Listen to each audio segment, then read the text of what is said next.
இது Suri sir story. அப்புறம் Suri sir real லைஃப்ல ஒரு ஜாயிண்ட் ஃபேமிலியில வாழ்ந்த ஒரு மனிதர்.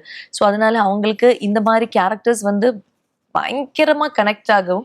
அதனால அவங்களால அவ்ளோ நல்லா நடிக்கவும் முடியும்.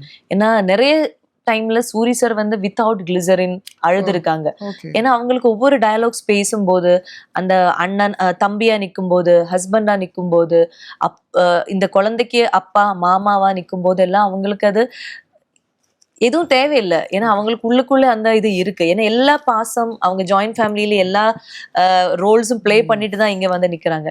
ஸோ அவ்ளோ பியூட்டிஃபுல்லா இருந்தது அவங்க கூட ஒர்க் பண்றதுக்கு. அண்ட் அவங்களும் ஒரு இன்ஸ்பிரேஷன் நம்ம சொல்லுவாங்கல்ல ஒரு இன்ஸ்பிரேஷன் ஸ்டார்ன்னு எல்லாம் வேணா சொல்லலாம். ஏன்னா நம்ம யாரும் மேபி ஒரு செகண்ட் தாட் கூட வந்திருக்க மாட்டேன். அந்த வெண்ணிலா கபடி மூவி எல்லாம் பார்க்கும்போது, ஒரு 10 இயர்ஸ்க்கு அப்புறம் வந்து இல்லைன்னா 12 இயர்ஸ்க்கு அப்புறம் இவங்க இவ்ளோ பெரிய ஒரு ஸ்டாரா மாறும்னு நாட் ஒரு ஆக்டர் ஒரு ஸ்டாரா மாறும்னு நம்ம யோசிச்சு கூட பார்க்கல. பட் அவங்க வந்திருக்காங்க without any merits. Hard work மட்டுமா ஒரு மெரிட் வச்சுட்டு அவ்வளோ ஹார்ட் ஒர்க் பண்ணி பண்ணி அவங்க இந்த ஒரு சிச்சுவேஷன் வந்திருக்காங்கன்னா, வெற்றிமாறன் சார் வந்து ஒரு என்ன சொல்லுவாங்க ஒரு கார்டியன் ஏஞ்சல் மாதிரி.